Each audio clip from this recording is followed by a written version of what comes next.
Good evening everyone. Right, तो हमारा ये वर्ड प्रॉब्लम का सीरीज चल रहा था जिसमें कि 2 days गैप हो गया because of my health issue. Right, तो फिर से अभी हेल्दी होके फिर से स्टार्ट करेंगे। ठीक है ना? ओके। तो एक्चुअली हम एज रिलेटेड प्रॉब्लम को डिस्कस कर रहे थे। राइट, तो ऑलरेडी एनसीईआरटी में 3 क्वेश्चन एक्चुअली, तो मैं 2 ही डिस्कस करा। राइट, तो तीसरा भी नो मोर और लेस सेम पैटर्न का है। राइट, तो कुछ फ्यूचर के बारे में, फ्यूचर में 2 लोग का एज कंपेयर कर रहे, फिर पास्ट में 2 लोग का एज कंपेयर कर रहे, प्रेजेंट एज। ओ, फ्यूचर का भी पूछने दो, प्रेजेंट का पूछने दो, पास्ट का पूछने दो।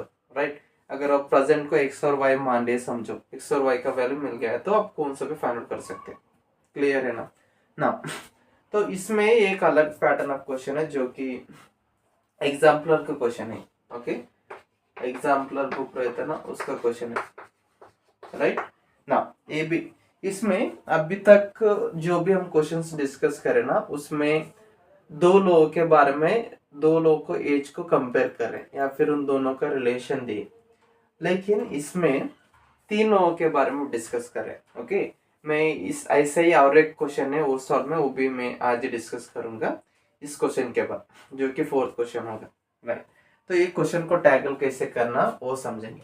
पहले इस क्वेश्चन में क्या बोल रहे हैं वो समझेंगे। ओके ना? ना, the age of father is twice the sum of the ages of his 2 children. Right, तो एक फादर है, 2 चिल्ड्रन है। राइट, मतलब कितने कितने लोग के बारे में डिस्कस करा जा रहा? 3 लोग, एक फादर 2 चिल्ड्रन। राइट, तो फादर का एज क्या है? फादर का एज ट्वाइस है किससे? 2 चिल्ड्रन का एज को सम करे तो उसको सम करने के बाद, ट्वाइस करने के बाद फादर का एज मिलता। ठीक है ना?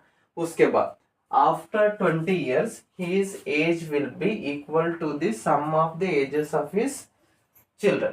ओके, 20 साल के बाद, 20 years के बाद वो फादर का एज है ना, उन दोनों को चिल्ड्रन का एज सम करे तो मिल जाता। ओके, बिफोर 20 years चिल्ड्रन का एज सम करने के बाद डबल करना पड़ता, तब वो फादर का एज मिलता।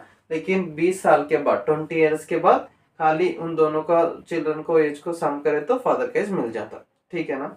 तो इस क्वेश्चन को कैसे, और एक्स और अभी 2 है तो क्या हमको 3 वेरिएबल लेना, 3 वेरिएबल का इक्वेशन तो we didn't discuss, right? We don't have in 10th class. So how to tackle this? So one way is you can take 3 variables, you can do. Okay, I will teach you both. Okay, before going for the 3 variables, I will teach you by taking 2 variables how to do. Clear? Now, एक तो ये है, आप father के as को एक variable assign करना, और एक्स असाइन कर सकते, वाई असाइन कर सकते, और एक वेरिएबल सम ऑफ 2 चिल्ड्रन का एज रहता ना। इधर भी हम सम ऑफ 2 चिल्ड्रन के बारे में डिस्कस कर रहे हैं, और 20 साल के बाद भी सम ऑफ 2 चिल्ड्रन के एज के बारे में डिस्कस करें। तो क्यों ना हम सम ऑफ 2 चिल्ड्रन का एज को एक वेरिएबल असाइन करें। Right, it will be easier. Right, वही करेंगे ना। फर्स्ट सॉल्यूशन, तो हम वेरिएबल को असाइन करना है ना। Right, so let the age of father. So ये आप स्पेसिफिकली द प्रेजेंट एज भी लिख सकते हैं। The present age of father be what X. Okay, now the sum of, next the sum of, हम और एक वेरिएबल को किससे असाइन कर रहे हैं? एक पर्टिकुलर चाइल्ड नहीं और एक पर्टिकुलर चाइल्ड नहीं, दोनों चाइल्ड का सम को असाइन कर रहे। ठीक है ना? The sum of present ages of 2 children. Okay, you can write there. So by hoping it is not visible in the camera, that's why I'm writing down. Okay, sum of ages of 2 children, don't use children's, be what? y एक ध्यान में रखना, y sum of age है, y sum of age है। ठीक है ना? ना फर्स्ट क्या बोल रहे हैं? अकॉर्डिंग टू क्वेश्चन फर्स्ट चीज क्या बोल रहे हैं? The age of father is twice the sum of the ages of the 2 children. Sum of ages of 2 children क्या है? y है। राइट, फादर का एज हमको मिल रहा है, जब आप सम ऑफ 2 चिल्ड्रन को ट्वाइस करें तो तब आपको फादर का एज मिलता है। एक ऐसा तरीका है सोचने का, और एक तरीका क्या है? फादर का एज ट्वाइस है किससे, सम ऑफ टू चिल्ड्रन, मतलब फादर का एज बड़ा है, राइट। तो चिल्ड्रन, सम ऑफ दो चिल्ड्रन का सम करने के बाद भी वो एज छोटा है, राइट। अगर इस इन दोनों को इक्वल करना है तो इसको भी बड़ा करना पड़ता, ये छोटा है बड़ा है दोनों इक्वल, मतलब ये छोटे को बड़ा करना पड़ता, मतलब इसको 2 से मल्टीप्लाई करना, ठीक है ना। तो इससे हमको एक इक्वेशन मिल गया, ठीक है ना, ओके ना। और एक इसके बाद जो पॉइंट हम डिस्कस करने वाले हैं ना, वो बहुत इंपॉर्टेंट है, क्लियर ना। आफ्टर 20 ईयर्स, ओके, अभी हम क्या डिस्कस करने वाले, after 20 years, after 20 years, okay. Now the age of father will be what, the age of father will be what, age of father, अगर प्रेजेंट में x से समझो, x लेना हम फादर का एज, 20 इयर्स के बाद फादर का एज क्या होता है, x प्लस 20 होता ना, जो भी प्रेजेंट में एज है उसमें 20 इयर्स से ऐड करना, तब क्या मिलता, 20 इयर्स के बाद फादर का एज मिलता, क्लियर, फाइन। नाउ नेक्स्ट हमको सम ऑफ टू चिल्ड्रन का एज मालूम करना है आफ्टर 20 इयर्स, क्या करना है, the sum of ages of two children, okay, कब, 20 इयर्स के बाद ना। सी अगर एक चाइल्ड लेट सपोज है 10 इयर्स का ही समझो, ओके, 20 इयर्स के बाद कितना होता, 20 इयर्स के बाद 30 होता, ओके, और एक चाइल्ड लेट सपोज 15 इयर्स समझो, ओके, ये 20 इयर्स के बाद कितने का होता, 35, ओके, ये सम कितना है, 10 प्लस 15 25, ये सम कितना है, 65 है, right.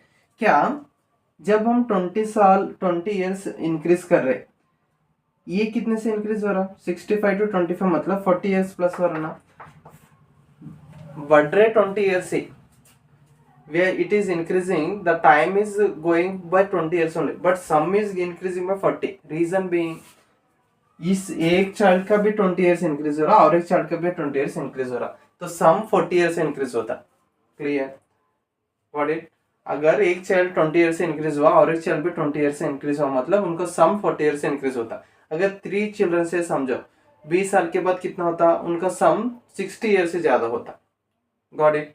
So this point is very important, okay na. Now next the sum of ages of two children will be, अगर वो प्रेजेंट में y है 20 साल के बाद y plus 40 होता, क्यों y, because after 20 years one child will increase by 20, one more child will also get increased by 20, their sum will get increased by 40, clear, this is what you should understand. Now these two will be equal, they are same, okay. After 20 years he is refers to father will be equal to the sum of the ages of his children, clear, that means father का as जो भी उन दोनों children का सम रहता है ना 20 years के बाद, उन दोनों इक्वल रहते हैं। ये 20 को उधर भेजो, ओके, 20 को उधर भेजो तो x is equal to Y plus 40 minus 20, ये माइनस हो जाता, तो x is equal to, here I am continuing, x is equal to 40 minus 20 y plus 20, okay, हमको y का वैल्यू होना, y का वैल्यू सब्स्टिट्यूट करो, तो y का वैल्यू सब्स्टिट्यूट ले तो from equation 1 implies y is equal to x by 2, y is equal to x by 2. Now this is, let's suppose equation 2, substitute 1 into substitute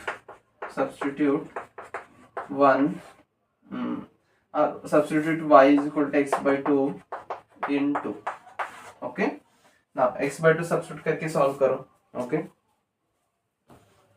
सो ये मैं रब करता हूँ, आप सॉल्व कर सकते हैं अपने आप से भी, ओके, चलो रब दिस, ओके, हमको हाँ एक्चुअली हाँ इधर पे कैन डू, x का वैल्यू भी सब्स्टिट्यूट कर सकते हैं, एक्चुअली x का वैल्यू होना ना, x is equal to 2y मिला था, तो इधर i से भी कर सकते हैं, like x is equal to 2y मिला था, right, x is equal to 2y मिला था, ये इक्वेशन 1 से, तो equation x is equal to, इसको इक्वेशन 2 मान लिया ना ऑलरेडी, तो सब्स्टिट्यूट आप ऐसा करो, okay, substitute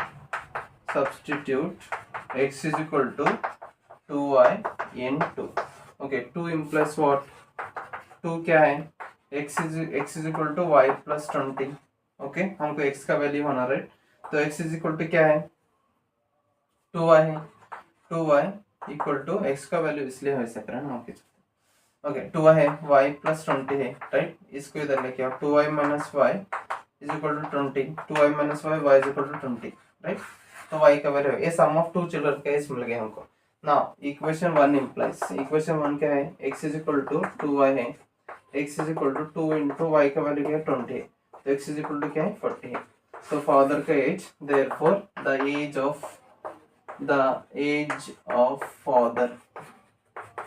father is equal to 40 years 40 years thank you इसी के ऊपर और एक क्वेश्चन करेंगे आपको क्लियरली आइडिया है ठीक है ना कॉपी करो